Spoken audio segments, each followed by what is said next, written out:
بسم اللہ الرحمن الرحیم. ربی اشرح لی صدری ویسر لی امری واحلل عقدۃ من لسانی صدق اللہ العظیم. ہمارا آج یہ پروگرام ہے جو نے بیت المقدس پر اسرائیلی قبضے کے حوالے سے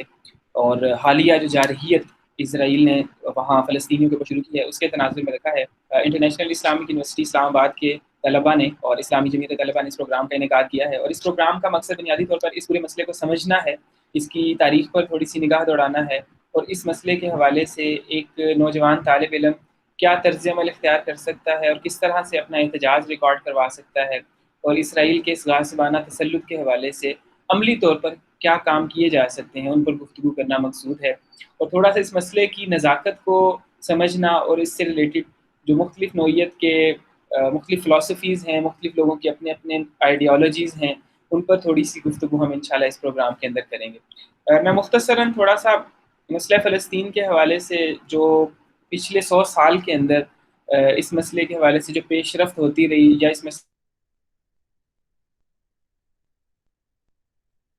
میں جو مختلف قسم کی پیچیدگیاں آتی رہیں اس پر روشنی. بنیادی طور پر تو 1917 میں جب سلطنت عثمانیہ کا خاتمہ ہوا تو فلسطین کے اوپر برطانیہ نے قبضہ کر لیا، اور پھر جو اعلان بالفور تھا اس کے تحت یہودیوں کو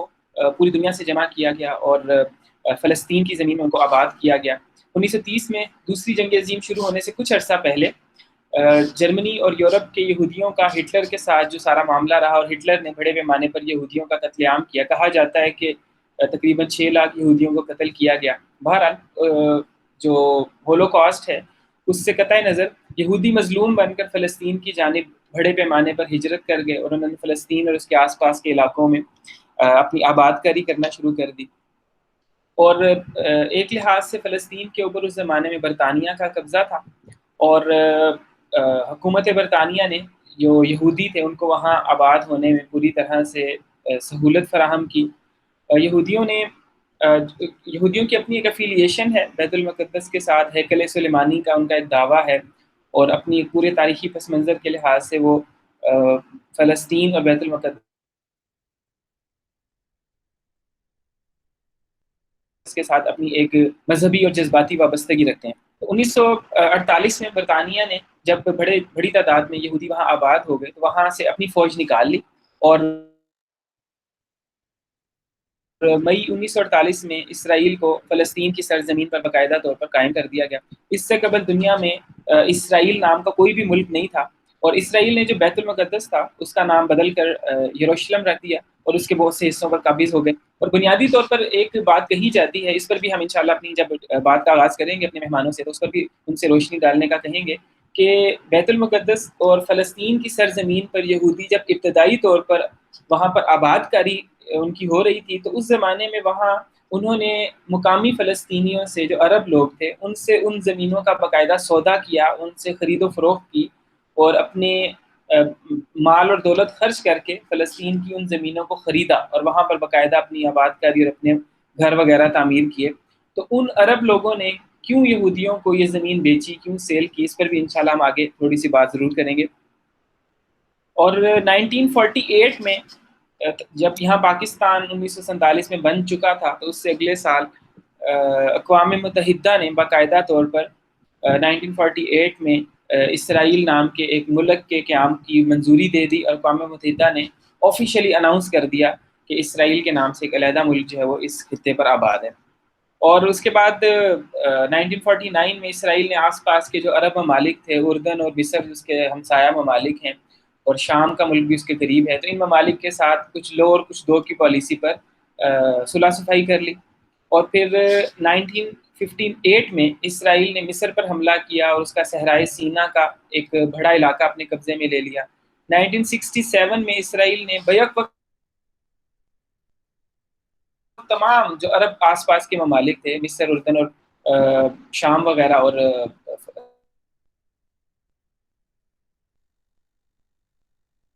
ان آس پاس کے ممالک کے اوپر بیک وقت حملہ کیا، اور اس حملے کے نتیجے میں وہاں پر جو کہہ لیں کہ ایک طویل جنگ لڑی، اور شام کے علاقے میں جو گولان کی پہاڑیاں تھیں وہاں پر قبضہ کیا، اردن کے مغربی علاقے پر قبضہ کیا۔ آپ اندازہ لگائیں کہ ایک طرف اکیلا اسرائیل تھا، گو کہ اسے امریکہ، برطانیہ اور دیگر یورپی ممالک کی پشت پناہی حاصل تھی، لیکن فرنٹ پر اکیلا اسرائیل تھا اور مقابلے پر تقریباً تمام عرب ممالک تھے، لیکن اسرائیل اکیلے نے تمام عرب ممالک کو گویا کہ ناکوں چینے چبوا دیے۔ اور 1973 میں مصر اور شام نے مل کر اسرائیل پر حملہ کیا، لیکن پھر بھی وہ اپنے علاقے واپس نہ لے سکے۔ بہرحال 1979 میں مصر نے اسرائیل سے صلح کر لی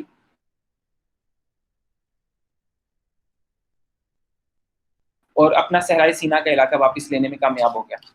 1980 میں اسرائیل نے پورے بیت المقدس پر قبضہ کر کے یروشلم کو باقاعدہ اسرائیل کا دارالحکومت قرار دے دیا۔ 89 میں فلسطینیوں نے پہلی بار اسرائیل کے خلاف غزہ کے علاقے میں حماس نام کی ایک تنظیم قائم کی، جس نے مزاحمت کی تحریک کا آغاز کیا، اسے انتفاضہ کہا جاتا ہے۔ ایک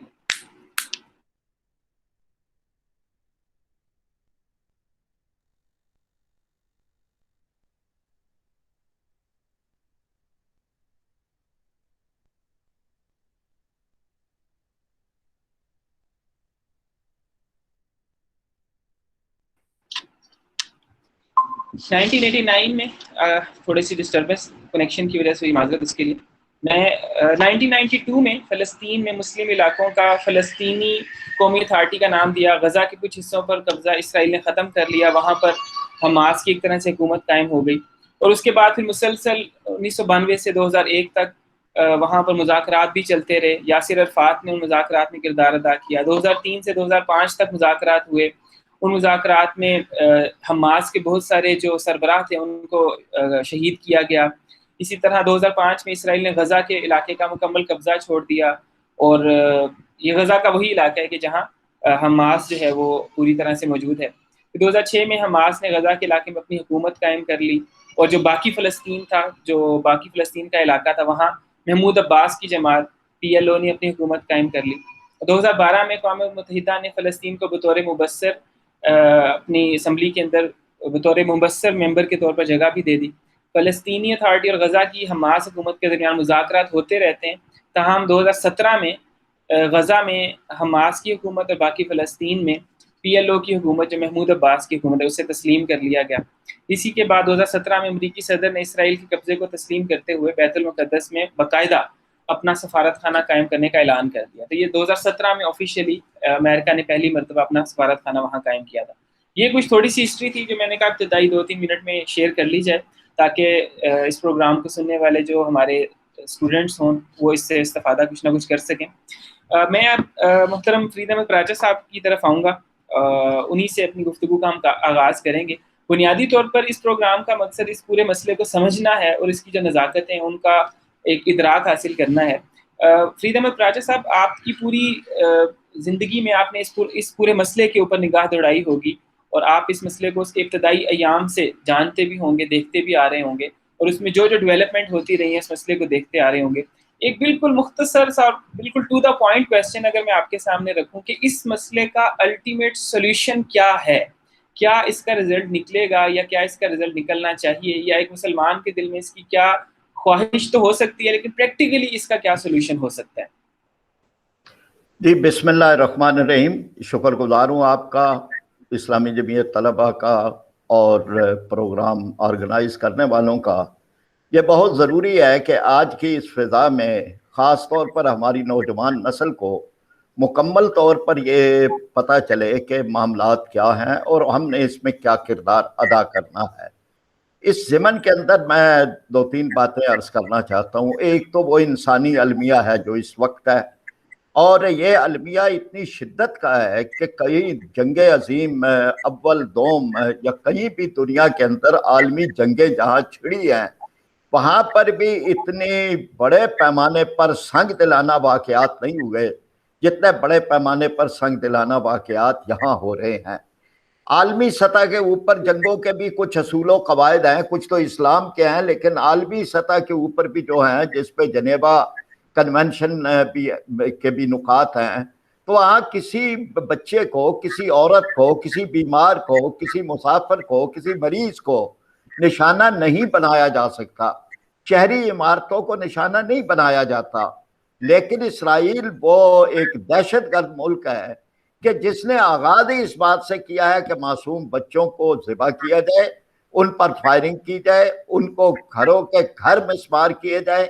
کھنڈرات کے اندر تبدیل کر دیا جائے، اور یہ ساری چیزیں جو ہیں یہ سوشل میڈیا کے سامنے دن دہاڑے ہو رہی ہیں، اور یہ اندھی گنگی بحری دنیا، یہ نام نہاد امن عالم کے ٹھیکیدار ہے، اور یہ انسانی حقوق کے چیمپئن اور بات کرنے والے، ان میں سے کسی کے اندر یہ اہمیت نہیں ہے کہ وہ اسرائیل کی اس دہشت گردی کا صحیح طور پہ نوٹس لے لے، اور اس کو لازمی طور پر اس سارے معاملے میں اس کا کوئی کردار ہو۔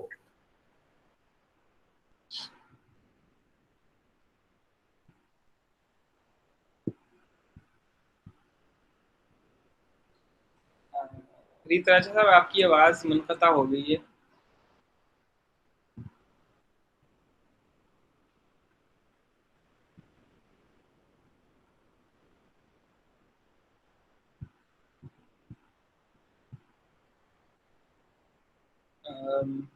فرید احمد راجہ صاحب کی آواز منقطع ہو گئی ہے، تو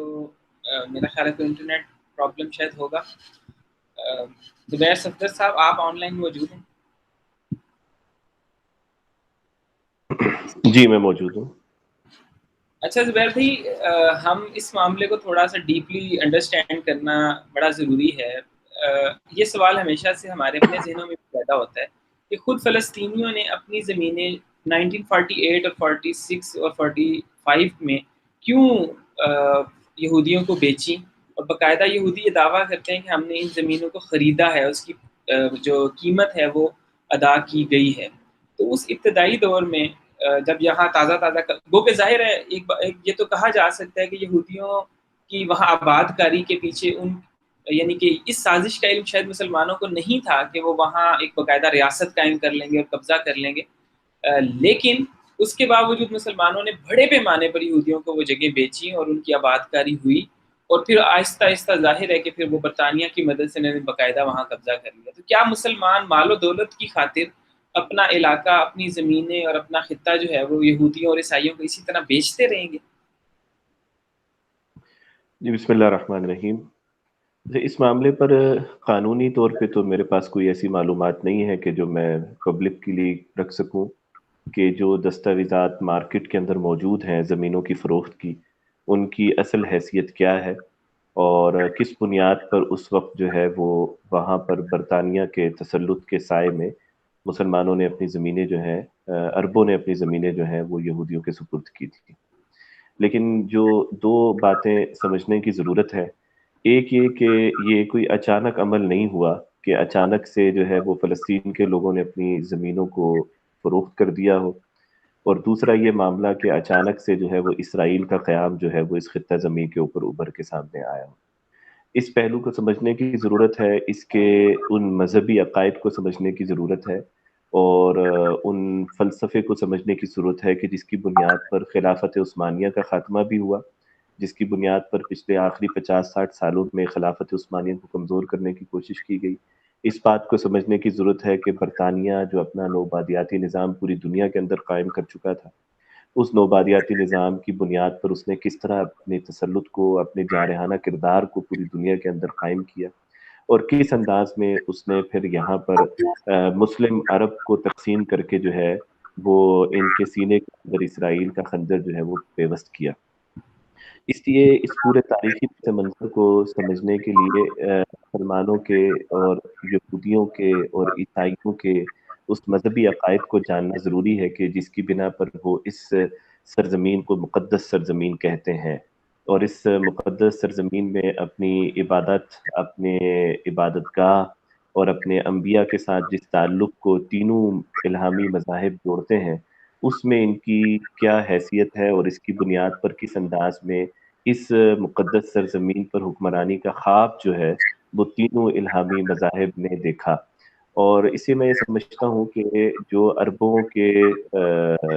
زمینوں کی فروخت کا معاملہ ہے، اس کو اس پورے دینی اور مذہبی پس منظر کے ساتھ دیکھا جائے، اور اس میں ان تمام قوتوں کو دیکھا جائے کہ جنہوں نے کس انداز میں ان پوری دنیا سے جمع کر کے وہاں پر منتقل کیا اور اس کو منتقل کرنے کو ایک قانونی حیثیت دینے کی ایسی کوشش کی کہ ان کو ایک اخلاقی جواز ملے۔ مثلا اس وقت ابھی جو شیخ جرح کا پورا واقعہ ہے مسجد اقصی کے قریب جو مسلم آبادی ہے، ویسے تو مسجد اقصی کے قریب یہ تینوں مذاہب کی آبادی ہے، عیسائیوں کے 2 فرقوں کی آبادی موجود ہے، یہودیوں کی آبادی موجود ہے اور مسلمانوں کی آبادی موجود ہے، لیکن شیخ جرح کی آبادی کو جس انداز میں قانونی طریقے سے مسلمانوں کو بے دخل کرنے کی کوشش کی جا رہی ہے، یعنی ایک بڑا ہی ڈیسنٹ ورڈ استعمال کیا جا رہا ہے کہ یہود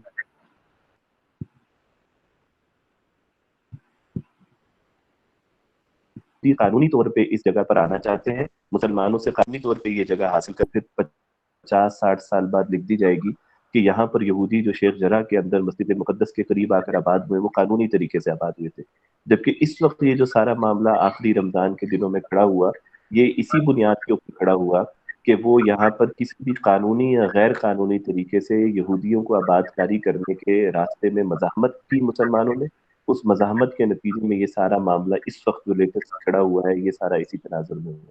تو میرے خیال ہے کہ اس وقت بھی آباد کاری کو اسی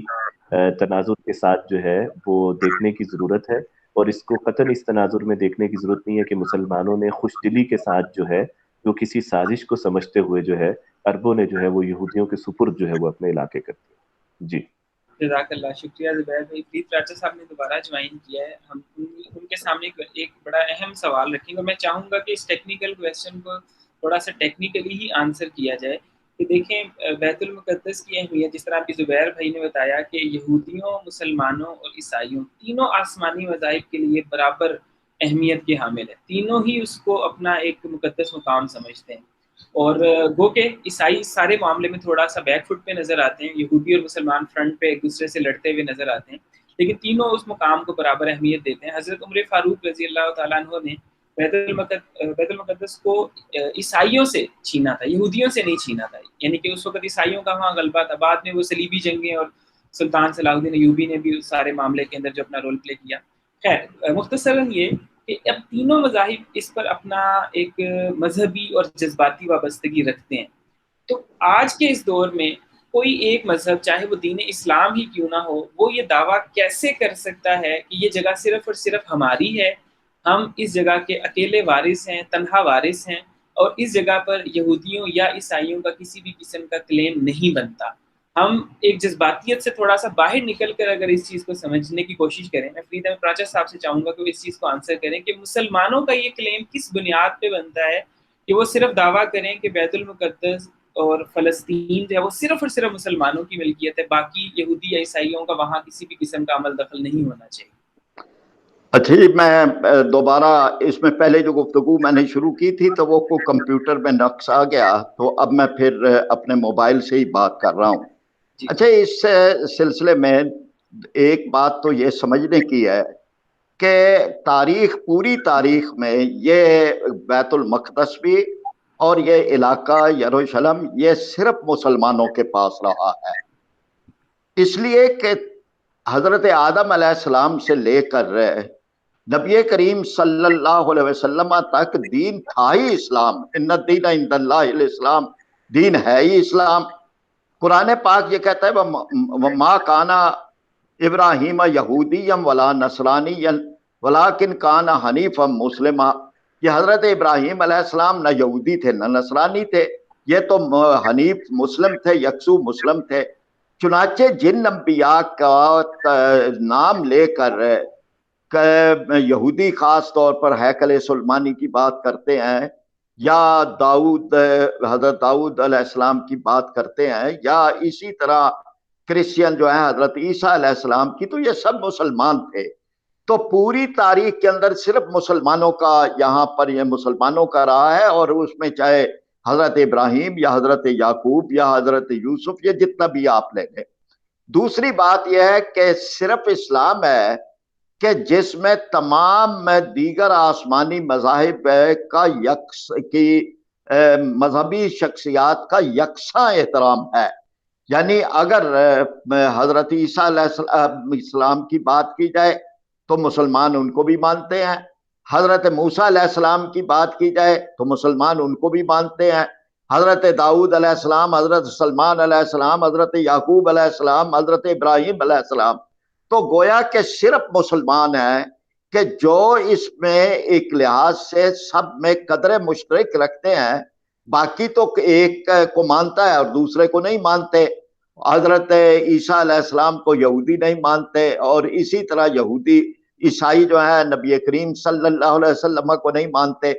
تو اس لحاظ سے یہ بھی صرف مسلمانوں کا ہے. باقی پھر ایک پوری تاریخی تسلسل ہے. اس تاریخی تسلسل میں آپ نے ایک لفظ استعمال کیا تھا کہ حضرت عمر علیہ السلام نے چھینا تھا. چھینا نہیں تھا،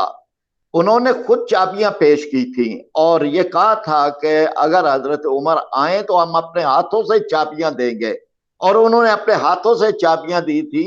کہ جب آپ یہاں پہ رضی اللہ تعالیٰ عنہ پہنچے اور خادم کی باری تھی اور وہ سوار تھا اور مہار آپ نے پکڑی ہوئی تھی، تو انہوں نے کہا یہی تو ہماری کتابوں کے اندر یہ پہچان لکھی گئی تھی. تو گویا کہ انہوں نے اپنے ہاتھوں سے اس کو حوالے کیا تھا. اب میں دو تین اور باتیں عرض کرنا چاہتا ہوں. ایک بات تو یہ ہے کہ جو اس وقت اس کا مسئلہ جو اسرائیل کا، اس کا تعلق صرف فلسطین سے نہیں ہے، اس کا تعلق پورا عالم اسلام سے ہے.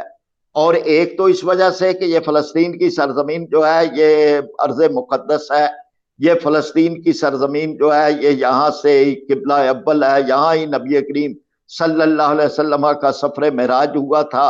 اور اس لحاظ سے یہ ہمارے عقیدت و محبت کا ہمارے لیے بالکل اسی طرح جیسے دو مسجدیں، مسجد حرام اور مسجد نبوی، اس کے بعد تیسری مسجد مسجد اقصی ہے. تو ہمارے لیے ایک تو اس لحاظ سے یہ پوری امت کا ہے معاملہ، یہ صرف فلسطینیوں کا نہیں ہے، عربوں کا نہیں ہے، اور یہ صرف اس علاقے کا بھی نہیں ہے. دوسری بات یہ ہے کہ اس نے اسرائیل نے اپنا ایجنڈا جاری کیا ہوا ہے. وہ ایجنڈا تو مسلمانوں کے خلاف ہے، وہ صرف فلسطینیوں کے خلاف نہیں ہے. اسرائیل کی پارلیمنٹ کے اوپر یہ بات لکھی ہوئی ہے کہ اے اسرائیل، تیری سرحدیں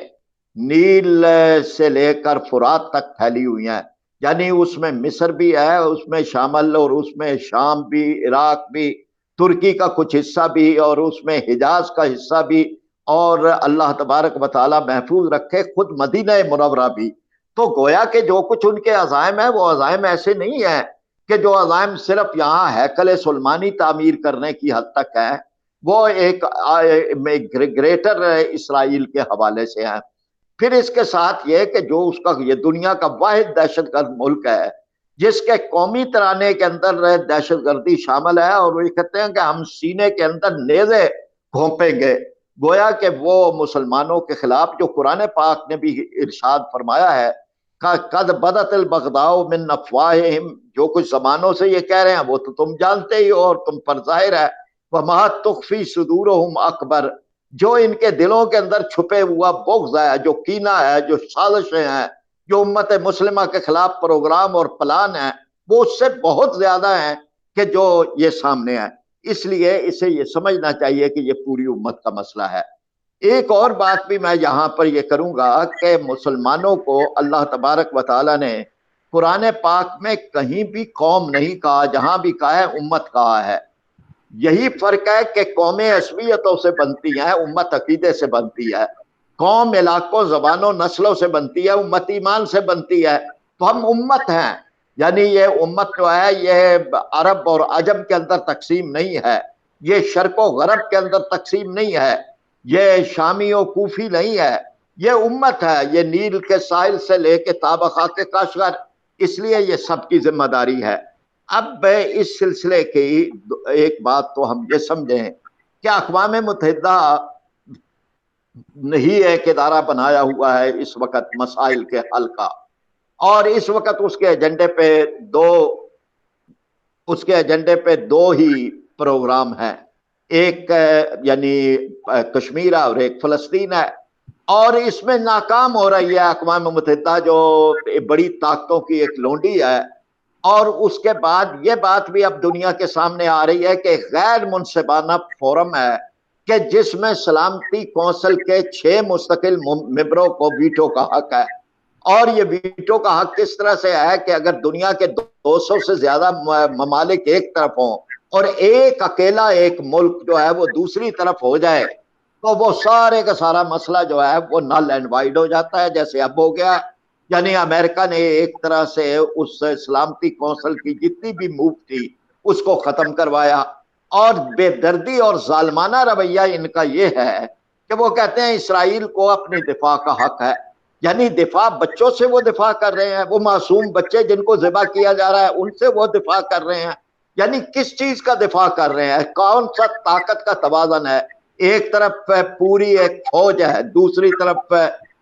نہتے لوگ ہیں، ایک طرف ٹینک ہیں اور دوسری طرف کوئی نام و نشان نہیں ہے، ایک طرف طیارے ہیں اور بمباری ہے اور دوسری طرف کوئی طیارہ نہیں ہے۔ تو کون سا دفاع ہو رہا ہے کہ جس دفاع کو یہ لوگ یہ ملک ہے جس کو میں یہ سمجھتا ہوں کہ دنیا کا سب سے بڑا دہشت گرد ملک ہے، اس کا ایک صدر جو ہے وہ بیان کرتا ہے کہ اس کو دفاع کا حق ہے اور 73 کروڑ ڈالر کا ان کو اسلحہ بھی بیچ دیتے ہیں۔ تو یہ وہ صورتحال ہے کہ جس سے آج ہمیں سامنا ہے۔ اب اس ضمن کے اندر چونکہ میں نے آپ سے اجازت بھی لی تھی، میں اپنی بات ذرا مکمل کر لینا چاہتا ہوں۔ مطلب یہ ہے کہ کیا کرنا چاہیے۔ ہم نے او آئی سی کو تو دیکھ لیا، او آئی سی کا اجلاس ہوا، مذمت کی قراردادیں پاس ہو گئی۔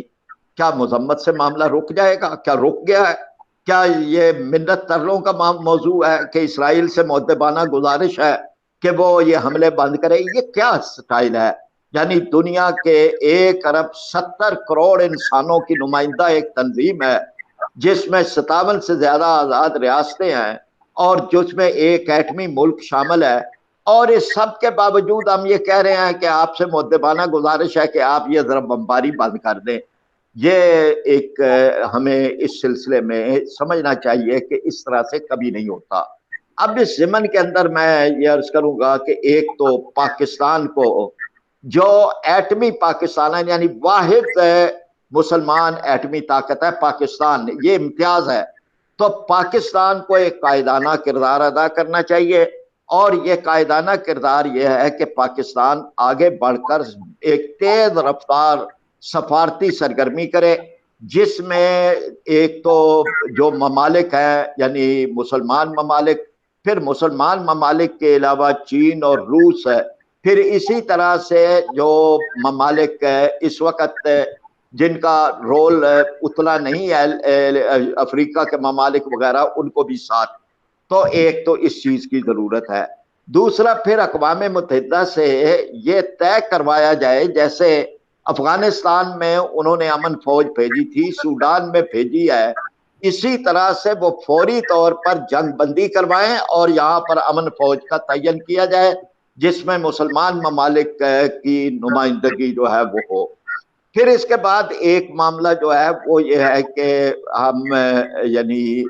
عوام کیا کریں، خاص طور پر نوجوان طلباء۔ ایک تو یہ بائیکاٹ کی مہم چلائی جائے، اس لیے کہ یہ جب آپ معیشتی ریڑھ کی ہڈی ہوتی ہے، جب آپ اسے توڑیں گے، یعنی یہ کوکا کولا اور پیپسی اور میکڈونلڈ وغیرہ کے بغیر زندہ نہیں رہتے۔ یہ اس کا کلچر پیدا کیا جائے کہ ایک ایک چیز بھی جو خریدے گا وہ گویا کہ غداری کرے گا اور فلسطینیوں کی پیٹھ کے اندر چھرا گھونپے گا۔ اب یہ ایک فضا پیدا کرنے میں طلبہ ایک کردار ادا کر سکتے ہیں، سوشل میڈیا پر بھی، سڑکوں کے اوپر بھی، لوگوں کے پاس جا کر بھی، اور جو لوگ جن کے پاس بڑے بڑے سٹاک ہیں ان کے پاس بھی وفد جائیں اور جا کے کہیں کہ خدا کے لیے اس کو آپ طلب کریں، اور یہ تو ہمیں لگتا ہے کہ جیسے ہمارے سینے میں آپ نے خنجر گھونپا ہوا ہے۔ اسی طرح سے طلبہ کو ایک یہ مطالبہ رکھنا چاہیے کہ جو نصاب تعلیم ہے ہمارا، اور جس میں آپ کوئی تبدیلیاں، کئی طرح کی تبدیلیاں لانے کی بات کی جا رہی ہے، اس نصاب تعلیم کا لازمی حصہ فلسطین، کشمیر اور عالم اسلام کے مسائل یہ ہونے چاہیے۔ اور یہ جو ایک ڈرامہ کوئی سپریم کورٹ کے نام پر یہ کیا جا رہا ہے کہ جی اقلیتوں کے لیے یہ بھی نکال دو اور یہ بھی نکال دو، اس کا تو ڈٹ کے مقابلہ کیا جائے، چاہے وہ سپریم کورٹ کے کسی جج نے ماضی کے اندر کوئی بات جو ہے وہ اپنے لبرلزم کے شوق میں کی ہے، اس کو ختم کروایا جائے۔